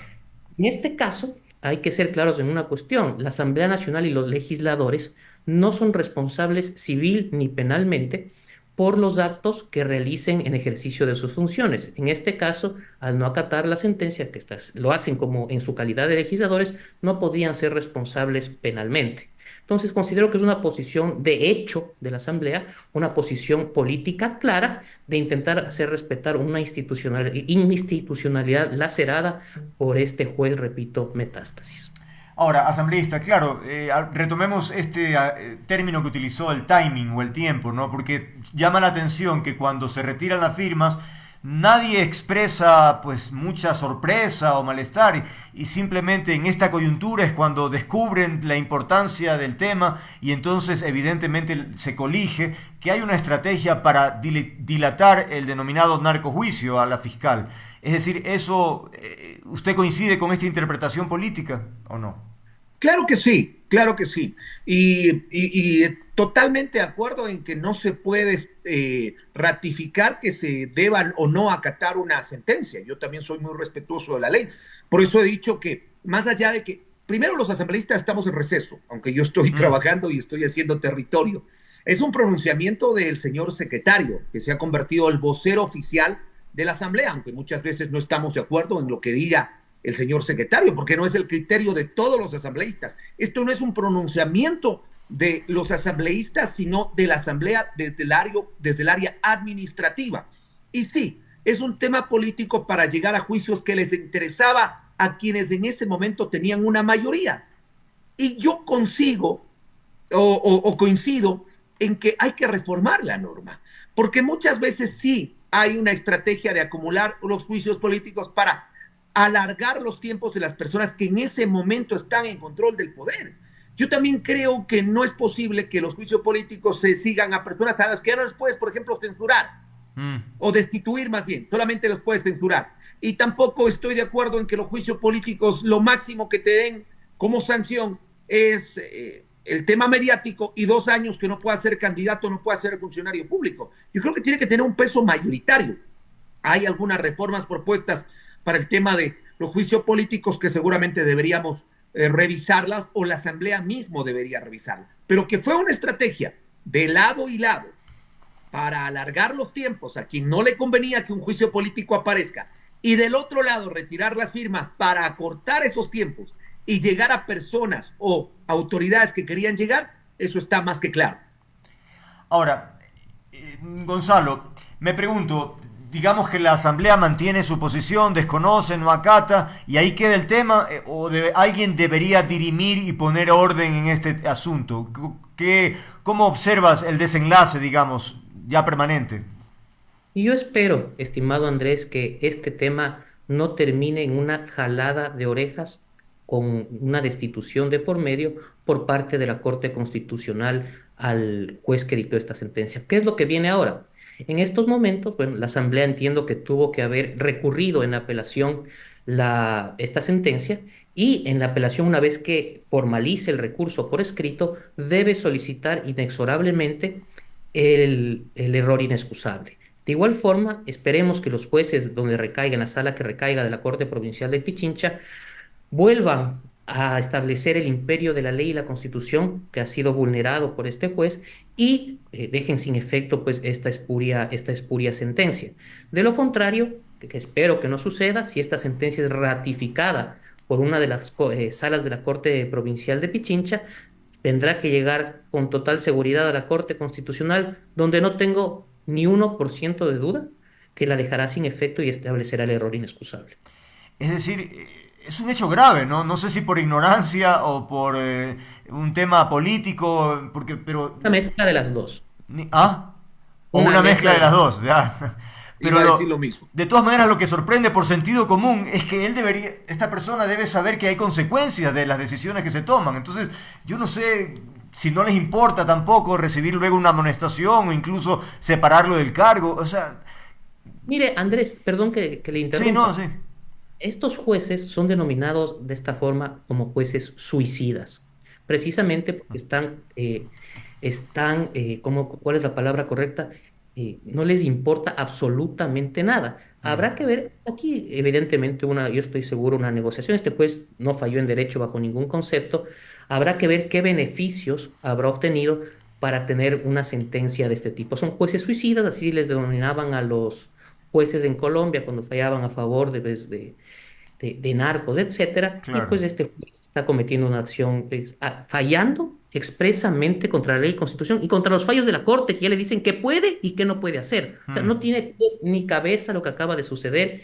A mí como abogado, más que como abogado, como una persona que ama el derecho, sí espeluznan este tipo de cuestiones que en el Ecuador pues son muy comunes, Claro. pero lamentablemente se repiten y se repiten cada día más. Ramiro, no sé si ha tenido oportunidad de conversar con colegas de asambleístas, si tienen alguna también opinión sobre este tema, les llamó la atención, en fin, ¿qué aspecto nos podría comentar aquello, tomando en cuenta la vacancia, ¿no?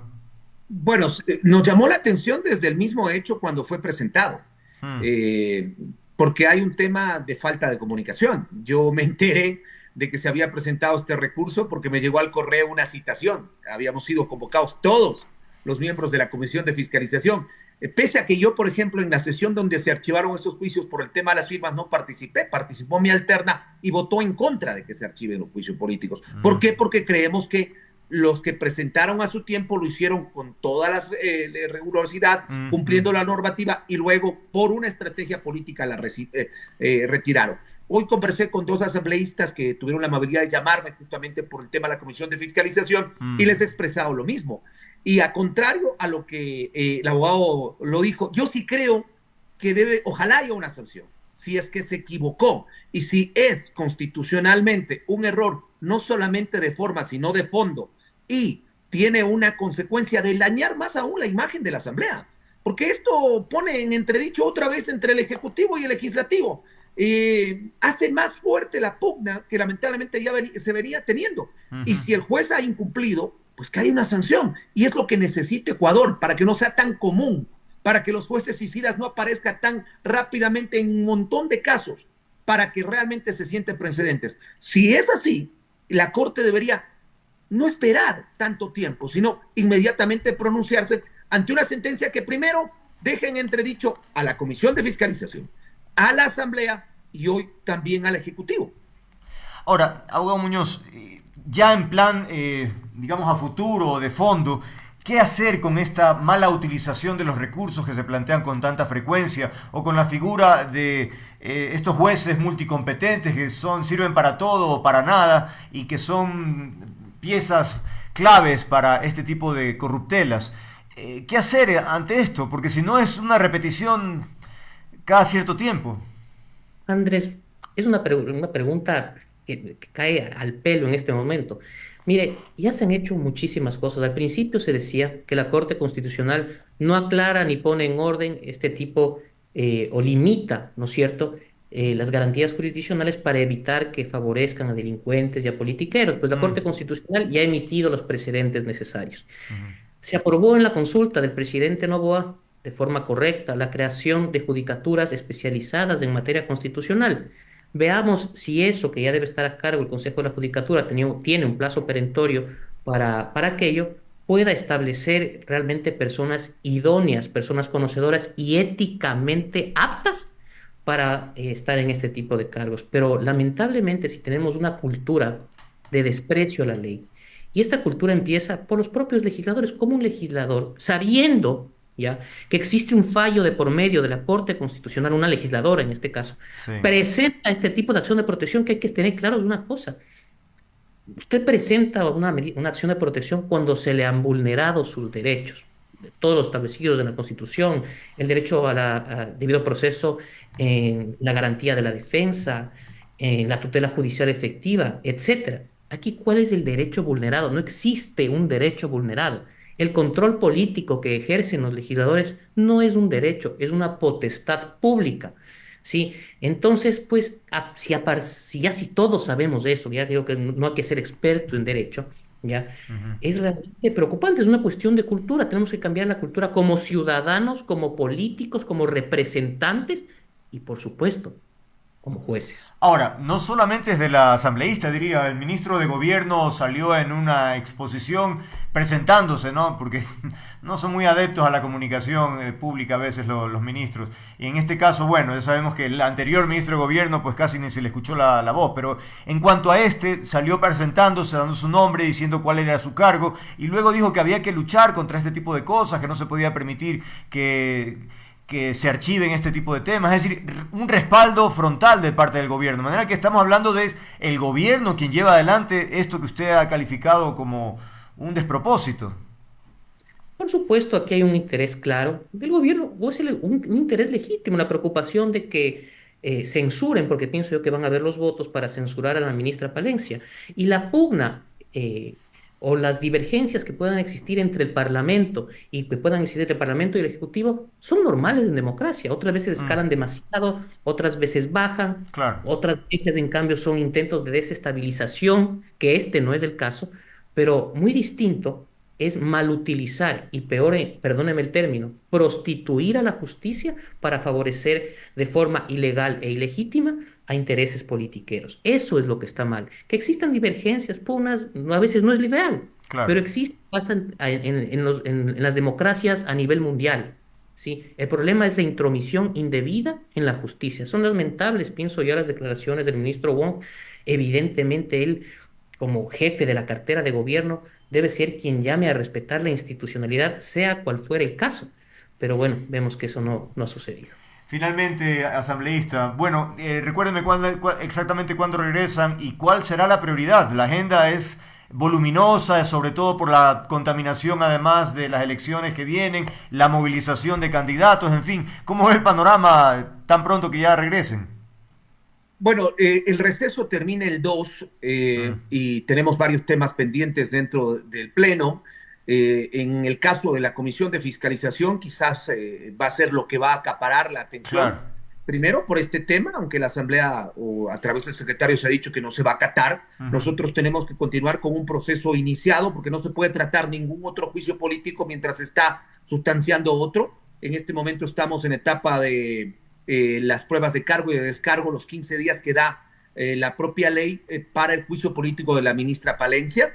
Regresamos el 2, el 6 se va a cumplir el plazo de esos 15 días, eso quiere decir que el 6 entraremos en esta etapa ya de sustanciación, iremos hasta más o menos el 17 cumpliendo todo este proceso, luego tendremos el informe y ahí tenemos otra papa caliente, digo yo, de las que tenemos cada semana en fiscalización y cada semana en la Asamblea, porque ante el comunicado de la señora fiscal de que está lista para el juicio político, pues estaremos esperando el pronunciamiento del CAL, que nos seguramente dará el visto bueno para que el juicio que continúe sea el que estaba suspendido para la señora fiscal. Así que seguramente para mediados de septiembre tendremos ya que abocar conocimiento del juicio político de la fiscal y para los primeros días de octubre estaremos ya entrando en ese proceso. Ahora, una última precisión y muy rápido, el tiempo ya se nos acabó, asambleísta. Cuando uno escucha al secretario Muñoz decir que la Asamblea no va a acatar este tema, uno presume que hay una suerte de consenso. Usted dice que no es así, precisamente. No, porque lamentablemente dentro de la Asamblea, como en las comunicaciones de la Comisión, por ejemplo, cuando sale un comunicado de la Comisión, no es que los comisionados, los 9, hemos decidido, es simplemente la presidenta. Lo mismo está pasando con la Asamblea. El secretario se ha convertido en un vocero, lamentablemente no de toda la Asamblea, sino de los criterios de la presidencia de la Asamblea. Repito, en este caso el pronunciamiento es totalmente administrativo, viene directamente del secretario, los asambleístas no hemos sido consultados absolutamente en nada. Pero se publica como si fuese, pues evidentemente, un tema formal de la Asamblea, ¿no? Sí, de hecho, se publica de manera oficial. Claro, sale Asamblea Nacional, en el portal de la Asamblea Nacional. Sale en el portal de la Asamblea Nacional, sale con logotipo y se dice la Asamblea. Pero para que realmente sea la Asamblea, deberíamos reunirnos, sesionar y que sea una decisión del Pleno. Esta es una decisión administrativa. Comprendo. Este es un pronunciamiento administrativo del secretario. El secretario, no sé si será normal tampoco, pero últimamente ha tenido mucha participación. Se ha convertido en un vocero oficial, pero es de la Asamblea desde el área administrativa, porque para que haya un pronunciamiento hay que llamar al Pleno, hay que generar un debate y hay que generar una resolución con votos de la Asamblea. Esto no ha pasado, por ende es un comunicado administrativo desde la Asamblea. ¿Algún comentario, Gonzalo? Sí, a ver, yo coincido en una cuestión. Para mí sería lo ideal que la Asamblea Nacional emita una resolución de rechazo a esta sentencia. Sin embargo, el presidente Kronfle, y entiendo que o por su intermedio el secretario general de la Asamblea, bueno, el presidente es el representante judicial del Parlamento. Entonces, en esa ecuación, en ese caso, en esa posición, están estableciendo su postura institucional. El presidente de la Asamblea, fuera de quien fuera, ¿no es cierto? En este caso, el ingeniero Kronfle, a través del secretario, están estableciendo esa postura institucional del Parlamento, ¿ya? Que le otorga la ley por ser un representante, es el representante judicial que tiene la Asamblea Nacional. Es en ese sentido. Sin embargo, pienso yo que sería prudente, que sería, incluso le fortalecería la posición de la Asamblea Nacional, que la consideró correcta en rechazar este fallo por medio de una resolución de su máximo órgano, que es el Pleno del Parlamento. Muchas gracias a ustedes por haber participado en este conversatorio, muy interesantes sus argumentos, y veremos qué sucede en el próximo inmediato, en los próximos días, ¿no? Gonzalo Muñoz, abogado especialista en Derecho Constitucional y Parlamentario; Ramiro Vela, asambleísta independiente. Que tengan buenas noches, gracias por estar aquí. Gracias por la invitación, Andrés. Gracias, Gonzalo. Buenas noches. Un gusto. Gracias, Andrés, igual, y un abrazo al asambleísta Vela y a todas las personas que nos han escuchado esta noche. Gracias. Igualmente. Amigas, amigos, es tiempo de despedir, pero recuerden, me encanta lo que hago, disfruto interactuar con ustedes. Si quieren encontrarme, aquí estoy y estaré comprometido con el periodismo, con las ideas, con los afectos. Un apapacho, los espero siempre. Chao, chao.